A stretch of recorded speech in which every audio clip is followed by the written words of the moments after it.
主制作映画、マジでキャストにお金出さへん。エキストラ無料ですというか、なんかもう有志が来てくれとか、これ1000万借りて初日で800万使って、ほとんどなくなって利益出た分はもうマジで全部カメラとか全突っ込みしてて、ここに行く前にやっぱ 5年間資金調達をしたということよ。その一応前提があっての映画。全米をじゃんけんさせた。Stick a GPS in me. Please! Come on! 動画やと思ったでしょう。動画なんです。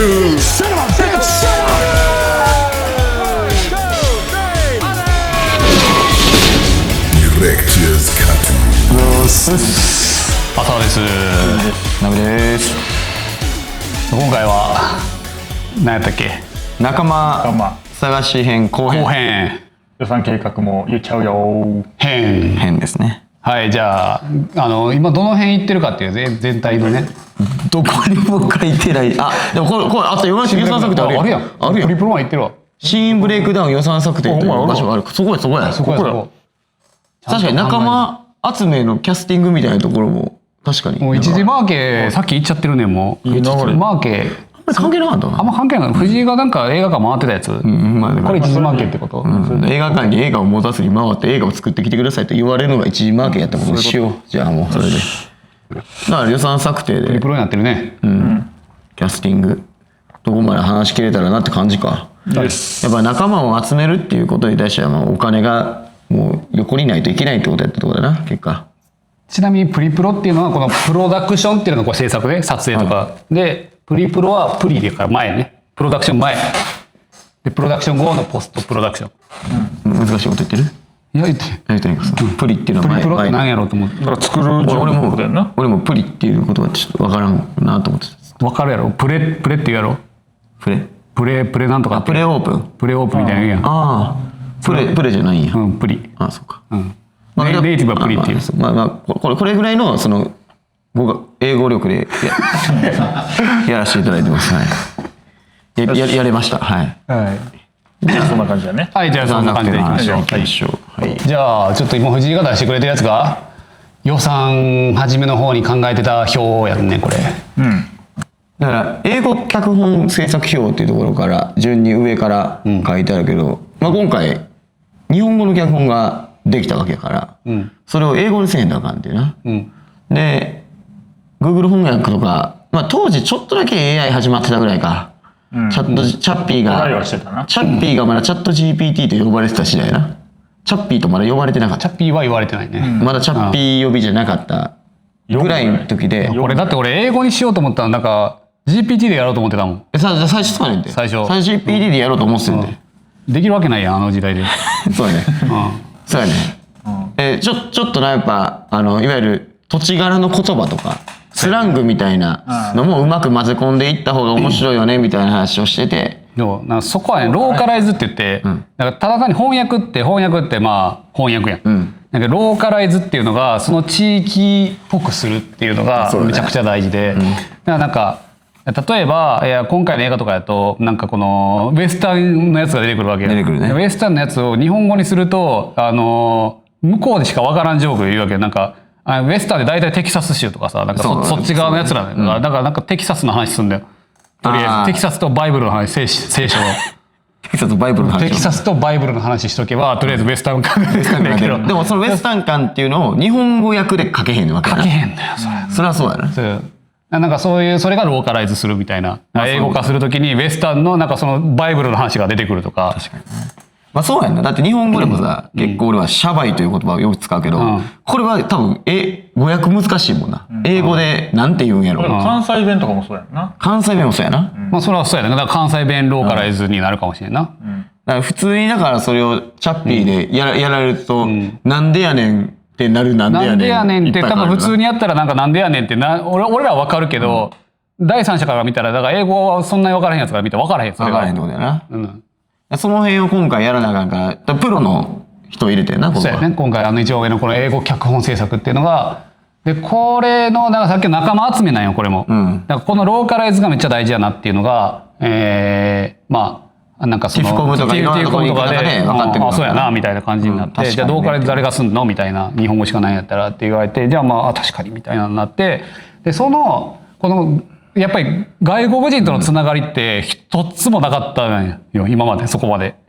で、いやそれで言うとちょっと嘘で一つだけあったんよ。トニーっていうあったな、一つだけ。トニー。これ第1回で出たフランマですね。フランマ前作映画ここに出てくる短編。実は英語で作ってました。フランマ。確かに。実は英語で作ってる。俺ら常にグローバル目指してるからさ。さすがやな。常にグローバル目指してる。何の意味があって。分からへん。フランマ。そう、それなんか向こうのなんかコンテストみたいなやつに出したくて3分の短編映画を作るっていうので、海外のコンテストに出そうと思ってね。常にグローバルマインドやからもう。違うな。リスペクトしかないね。ありがとう。思ってんやろお前。よし。じゃあでそこでフランマの主演がトニーやったんよ。でフランマはどう集めたかっていうとなんかそういうツールでなんか募集したよなあれ。そういうツールってネットで上でなんかそういう無料で書ける掲示板みたいなのがあって、でそこで募集しますって言って来てくれたのがトニー。何人集まったの？いや、一人よ。いやもう一人プラットフォームは一人で。あ、そうで別のところで集まった謎のカレー屋の店主みたいなアラブ系の人アラブ系の人とトニーの2人だけが主演を募集したい。で主演以外は友達の友達みたいな、なんかこう留学してたやつの友達みたいなのがそれをやってくれて、演技してない人、でもさすがに主演だけはちゃんとやった方がええんちゃうみたいな、でそういうので集めたら2人しか集まらなかった。まあさすがにそのカレー屋とトニーやったら、まあ、トニーに軍配があるわな。だってカレー屋だってカレー屋なんやろ。ほんまに。いやなんかマジでカレー屋のレストランみたいな空間でズームで面談やって、でなんか何のズームしてたか僕分かってへんぐらいなんか俺何の面談してんのみたいな感じで大丈夫みたいな。一応だから脚本とか確か渡してたよ。事前に渡してこれを読んでくださいって言ったらトニーもめっちゃ熱演してくれるのよ。なんかそのなりきってなんか言ってくれて、これいいねって言ってて、でカレー屋はなんか脚本多分読んでへん。でそれ多分あれを読む場じゃねえのみたいな話したら多分その場で開いて「おー」ってそれ読み出したみたいな。いいですね。多分カレー食ってた。まあカレーには必要ない話やからな、その脚本は。っていうつながりが実はあった。あったんや。これ強固なつながり。強固ですね。これ多分コロナ中に撮ってたから、コロナ中やからズームシチュエーションのやつを撮ってたんやけど、だからほんまにこの映画の3年ぐらい前、2020年ぐらい撮ったやつ。でズームの中でやってた演芸。そうズームの、そうね。でそのトニーっていうのだけが唯一の俳優の友達であり外人の友達であるっていう、しかも3年前に1回出会っただけみたいな。でも1日で撮影したからな。あれ1日で撮影した。で3年前に1日だけ会った外国人の方に一旦連絡したんや。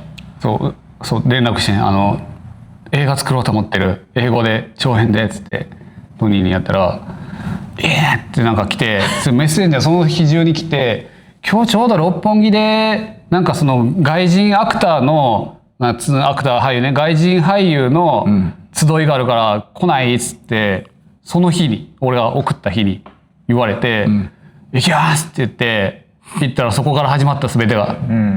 まあそういうことやな。そこから全てが始まった。マジで外人アクターだけが集まってて。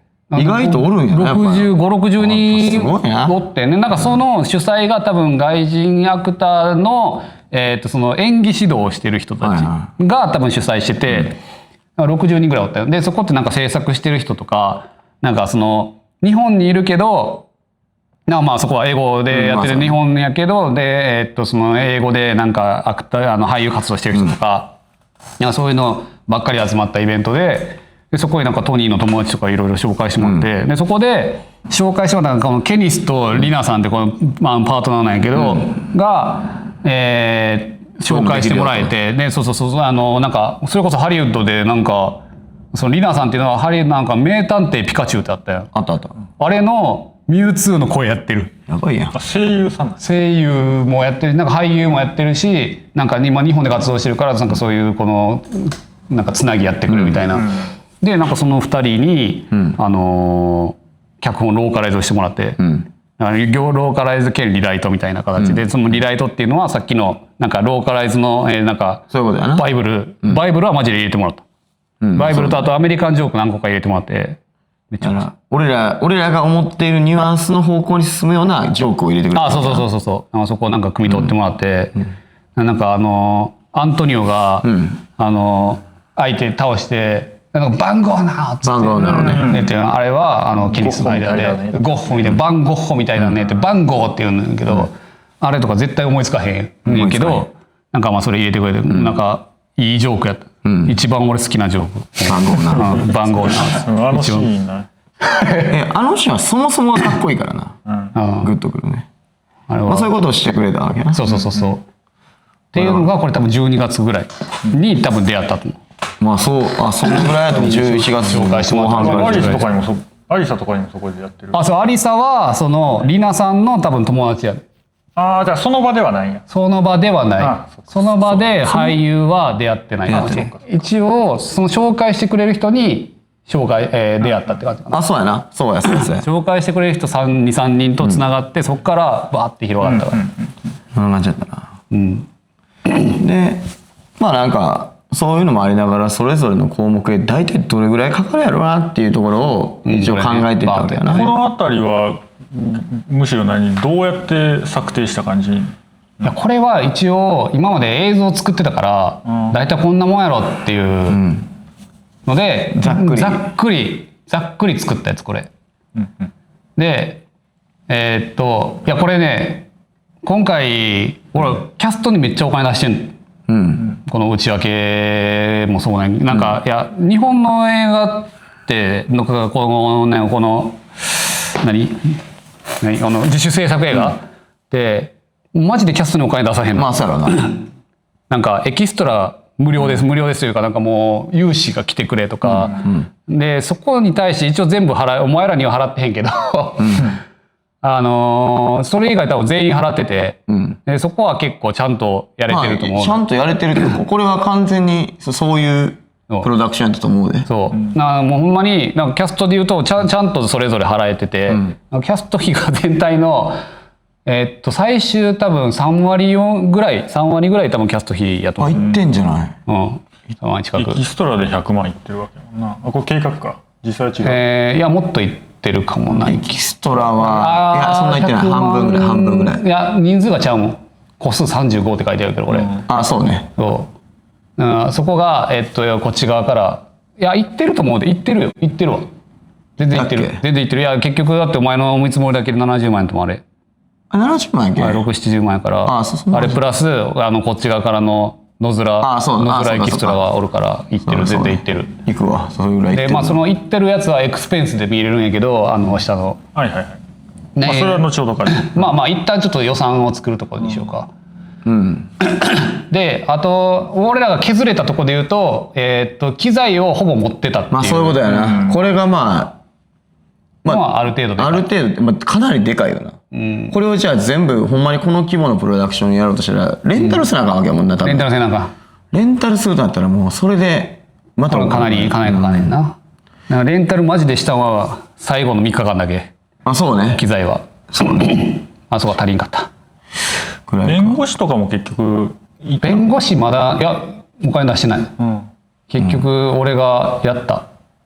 なんかその契約やらんかったから。まあそうだよな。であれももう向こうのやつでまあ一応ちょっとあれチェックしてもらって、弁護士なんか法強い人にちょっとチェックしてもらいながら、あとはもう今 GPT とかでさホームチェックは結構ある程度できるからやばそうなやつっつったらなんかこれだけ注意しといてって出てくれるから、そこはあれして。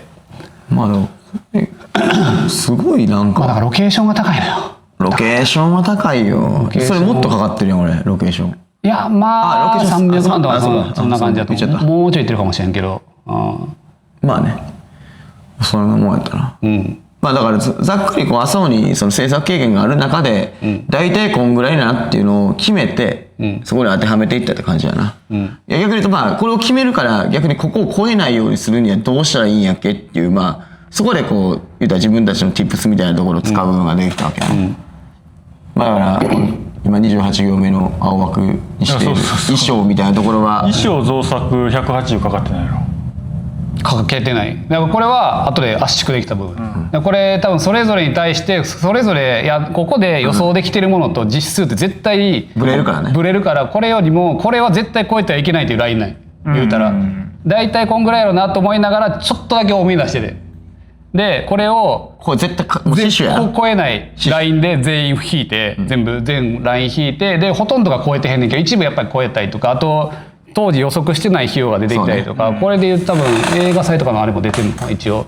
あとあれじゃない？例えば初めに2200万とかになってるやん費用、これ ZPL っていうのが俺の会社の PL も含めた、費用なんやけど、まあ2000、まあそういう意味で言うとかなり圧縮できたものの、例えば最後の千葉の現場とかやったらさ、外から電気引っ張ってこないといけないよねとかがあって、そういうのとかね、そういうのとかってここでは予想できてないからそういうのもやっぱりあるわけやから、まあでもおおむねこれでいけたっていう感じ。おおむねそうやね。いやこれだいぶ圧縮したと思う。だから2200万いってへんから、だいぶ圧縮してできたっていうのが一応あれかな。だからこれを決めたらじゃあここからどこにこのお金を振るかっていう、まあ雇えるわけだからっていうことができる。これが仲間集めにつながってくるんだ。まあそういうことやな。だからここである程度のまあこう見積もりとかもなんか取ったり取らんかったりしながら、いやさっきの前回言ってたさ、この爆発するのいくらかかるのか分からへん。だから、でこれ大体これは見積もり取ったはずやねん。70、60ぐらい。これ50万ぐらい飛ばしてん。どこやろ。なんか分からへん。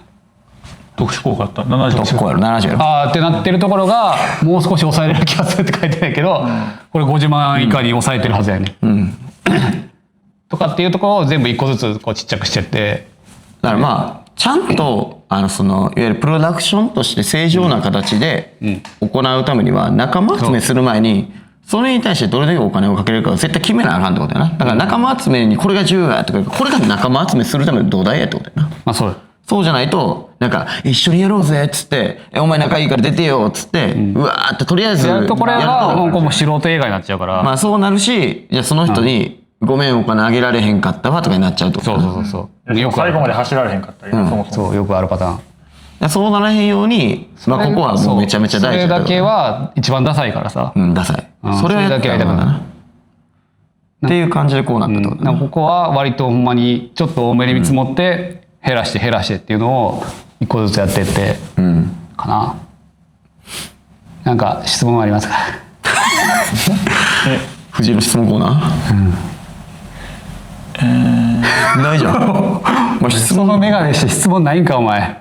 まあ、とはいえ2000万っていう計画があるわけやけど、その2000万前提でやれる体でこう言ってる話やけど、この2000万どっから出てくるのっていう。2000万ね。でかいよな。まあでかいね。まあだから大丈夫これ。それは全然大丈夫。まあ2000万は今回じゃあどう集めたんかみたいな話で言うと、実際はそんなに集めてない。集めてない。ただ麻生が頑張ったお金ってことやな。まあ最初の映像製材会社やってるって大きな仕事かな。会社の売り上げない。そう会社の売り上げ。会社の売り上げの中で利益を一切出さずにもう全部突っ込むみたいな映画に、っていうのでやってんねんけど、これ再現性が俺は全然ないとは思ってなくて、なんやろな、俺が多分映画違うやつの映像の会社って言ったけど、まあ言うたらただのフリーランス言うたら、スタジオもあるけどただのフリーランスで、多分この映画作った2023ってことは5年前に会社を作った、でその時は俺もう映像の勉強別にしてへんし YouTube でちょっとあれして、で資本金40万1円で、2人で一応やったんやけど、40万で、俺は当時ブラックマジックっていうカメラの、ポケシネブラックマジックポケシネとあとなんか 25mm のレンズだけを買ってそれで会社を作ったり、で俺はそれで初めなんか何万の案件みたいなやつをこういっぱいやってこなしてるうちにまあなんかこうできるようになってくるやん。でなんかできたら俺も全部機材突っ込んでて利益が出たとしたらもうそれをもう全部機材に突っ込んでるんで、でもこのスタジオとかもそうなんやけど、このスタジオ作るのはあれやね、一番初めにこれ多分2年目以来の会社で日本政策金融高校っていうのがあって、でそこの補助金じゃなくて普通にもう借りる融資でこれ1000万借りてこのスタジオ作ってるから、で一発目でそう初日で800万使って、ほとんどなくなってこれ全部作ってるのよ。で他の機材とかはまあそれぞれこうねそれぞれの案件でやって、でなんか利益出た分はもうマジで全部カメラとか全突っ込みしてて、でそれをやってるうちに機材揃ってきたわっていうのがあって、でかつあれや大きい案件バーンってやってでドーンって入ってきてお前の生きる金も含めてこれぐらいいけるかもしれない、これぐらいまで使えるかもってなったから、そうじゃあそれをっていうのが一応映画にしようってなったから機材もあって予算もあるっていう状態ができたわけね。そうまあそんなにいっぱいあるわけではないんやけどギリギリやったみたいな。もうほんまにギリギリだって、お前だって個人口座いくらだったんや。一回これ崩壊しそうになったよな、企業が。なんかマジで3万円なかったみたいな、何倍だったっけ？なんかあったよ。なんか個人口座の送金しようと送金できんくて見たらやばかったみたいな。俺すぐクレカ止まるからさ。まあしゃあないな。っていうのをやりながら、まあそういうふうに一旦バジェットは組んだってことね。そういうことやね。自転車操業。だからこれ2000万って誰かからじゃあパトロンでどうこうって話なんかって全然そうじゃなくて、シンプルに機材を買い続けてまあここに行く前にやっぱ 5年間資金調達をしたということよ。まあちゃんと5年間かけて資金集めましたっていう、その一応前提があっての映画は多分始める。だからいきなり何もなくて何も実績がなくてでいきなり作るってなると無理かなっていう気はするな。まあパトロンをつける以外。そうね。いろいろ金ね、補助金とかも無理やった話とか。いや無理、絶対無理。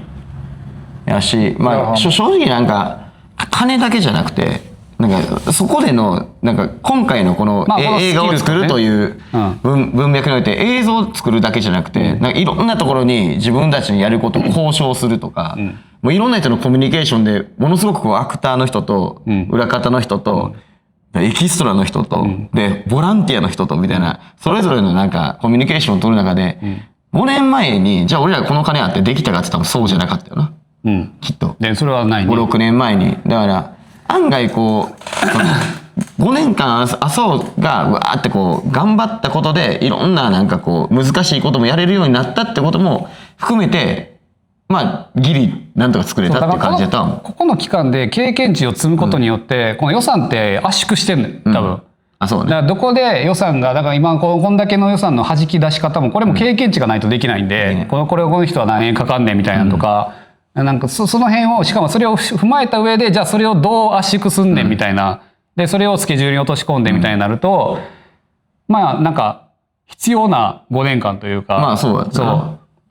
まあ言いたいことはこう2000万がパンってあったら2000万あったらできます映画なんか1本できますって話じゃないなって。それとまあこの後の話になるけど、ポストプロダクション編集とか1円もかかってへんから、まあそういうことや。俺が全部やってるんで編集とそのグレーディングしたりとか、音あれ編集したりとか、まあ1円もかかってないので嘘ないけど音楽を作るとかね VFX 入れるとかだそうねあるから、でもまあなんかそこのそこはだいぶ圧縮されてるというかもうゼロみたいな。ゼロになってる。俺の生存費って下に PL になってるけど、まあそれは俺の生存費とかこうスタジオの代とかもかかってるから、そういうことかな。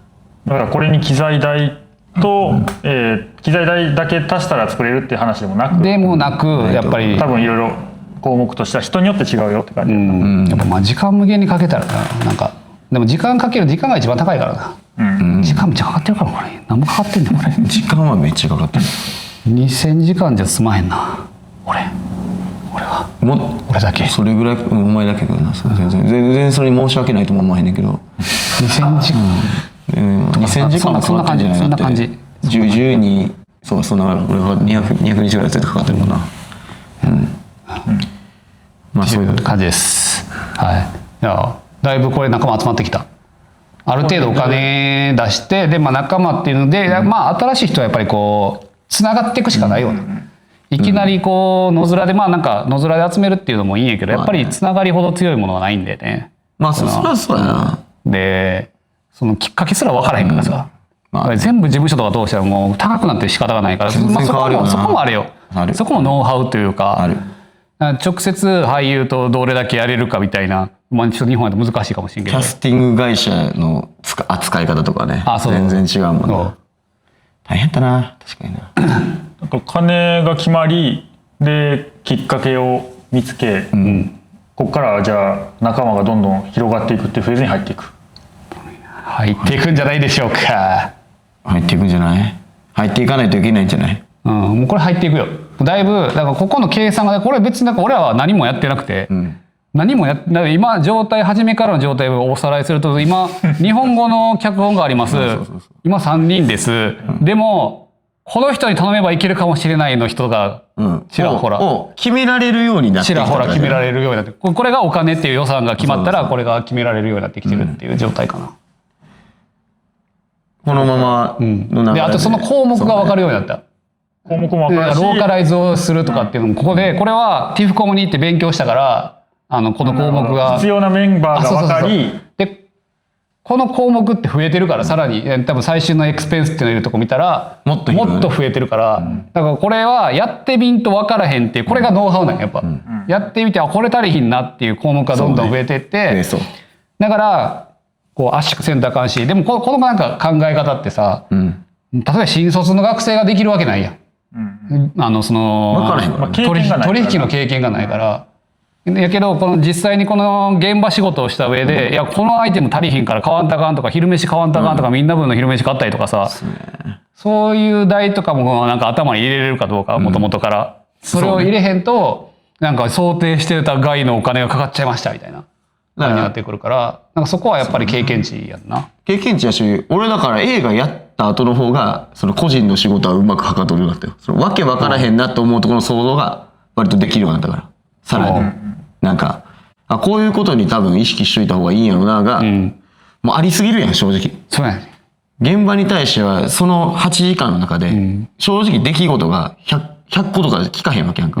だってシーンだけで50シーン撮るから、最後の2日間とか3日間は。そしたらなんかその中でこの移動に対して誰を当てがっとかないといけないんだっけとか、その間の移動の間にアクターに何を伝えないといけないんだっけみたいなところとかを想像し始めたら、結構やっぱ脳がちぎれるような体験やったから、だからそういうのはやっぱできるようになってくるよな。だから映画してよかったのは結構それはあるかもしれない。ここで経験値の話が出てきたけど、なんか一番浅尾の経験値といえばそのシーンブレイクダウン作る、これの前段階がシーンブレイクダウン作ったわけやんか。同時並行でそのシーンブレイクダウンのタイミングで多分このシーンを撮りたいっていうイメージはあるけど、そこでどういうカメラ何カメで、そこにどういうキャストが必要で、どれだけの人数そこに当てとかないといけないし、ライティングはこうやしっていうのが全部想像できているっていうのが多分一番この映像制作してきた経験値が生きてるところだと思ってて、まあそれはそうやな、それは俺しかできひんかもしれない。でそれがあるからやっぱり人月が分かって、この予算が分かるっていう、やっぱそれはめちゃくちゃでかいかなっていう。それ結構金に換えれない価値というか、まあまあなんか経験値っちゃ経験値やね。まあそれはそう。それはそうかも。だからちょっとこうそういうのできた方がいいよっていう、その若干ハードル上がる話だな。確かにどんどんハードル上がってる。どんどんなんかその素人あれはやっぱすごいと思うのよ。全然想像できへん。できへん。だってできへん。何にもできへん。ちょっとシーンブレイクダウン見る？これ脚本を全部落とし込んで、横にこれスクリプトも入ってんねんけど、列が大事やからな。ああやばい。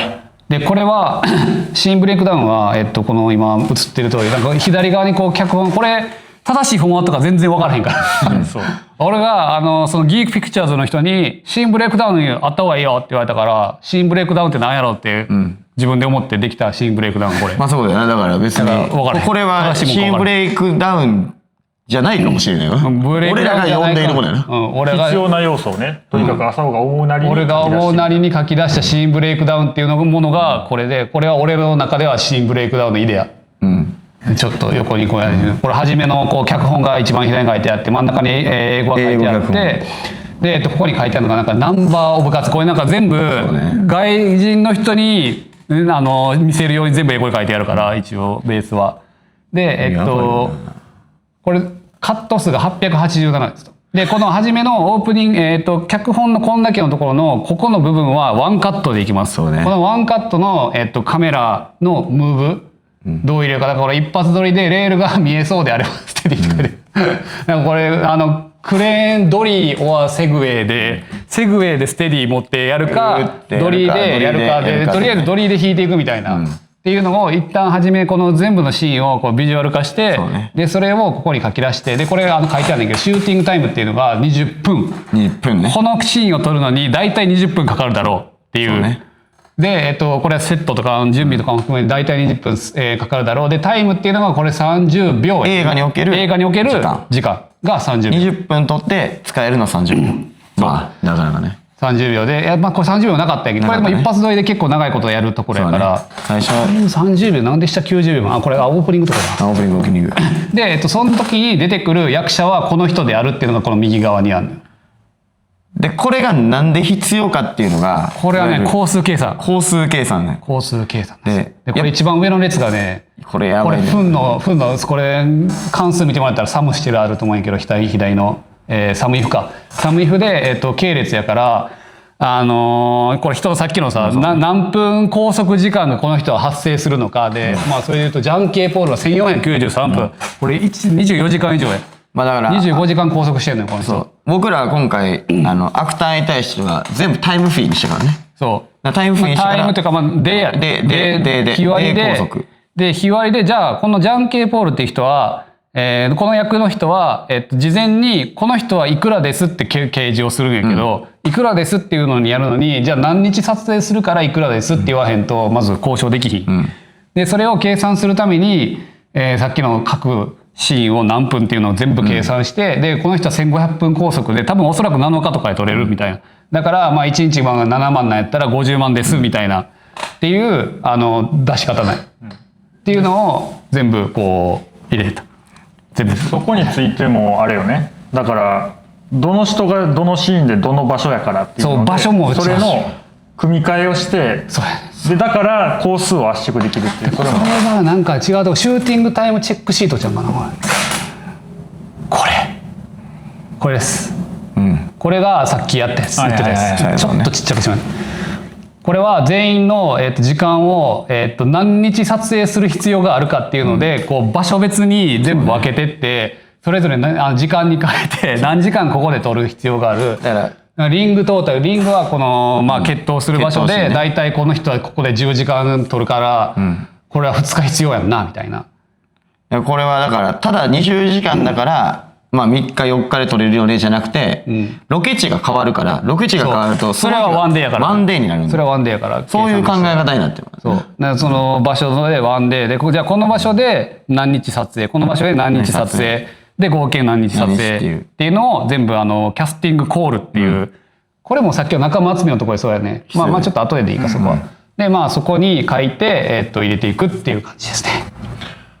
これが一番特殊技能で、多分聞いてる人が一番無理かなって思うポイントだと思ってる。で実際の制作現場においてこれがどう行われているのが結構気になる。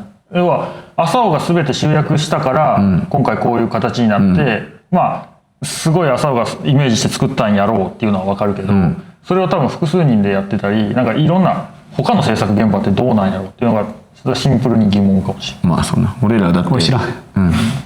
誰も知らん。だから教えてください。コメントで教えてください。知ってる人がいたら、このやり方ブレイクダウンって何なんで、このやり方がまず異常なのか異常じゃないのかっていう、本当はどういうふうにやってるか知りたいよな。教えてください、誰か。ただやっぱりもうなんかタレントでもすごくこう上位のタレントだともタイムフリーなんかじゃないから、言ったらこの人にはこの金額でっていうこともあるから、若干多分考え方は違うかもしれへんけどな。やっぱキャストに対してのお金のその人はなぜいくらなのかっていう考え方は違うかもしれん。結構映画はそうやね。ちょっとそれ次回にしようか。そうね。次キャスティング？OK。次じゃあキャスティングの話をじゃあ。っていうのをじゃあ後でじゃんけんして、じゃあちょっと一旦大体予算の話できたよね。できた。仲間集めで予算。ここのさっきのさっきのシーンブレイクダウンのこれが誰がどこに出ているとこのレ点が後々効いてくるぜっていうのも後で。これめちゃくちゃ効いてくる。これがですね、これがプロダクションでもうちょいプロダクションのところでプロダクション中にだいぶかっこよくなったんでこれ。そうこのレ点がすごく大事なっていうところもまた含めてじゃあよしお楽しみのじゃんけんでよいしょ。締めさせていただきます。これみんな誰とじゃんけんしてんの？みんな違うもんまあ出してるこれ。違うの出してんねんけどそれはおのおので今日は誰とじゃんけんするか決めていただければあ決めて最初に、はい、じゃあ行きましょう。じゃあ皆さんはい。次もよろしくお願いします。よし。じゃんけんほい。よいしょ。よいしょ。次回はだからキャスティング次回はいよいよキャスティングちゃうか？そうねだからまあ次回はキャスティングやな。予算決まったから。キャスティングや。じゃあキャスティング編。じゃあ OK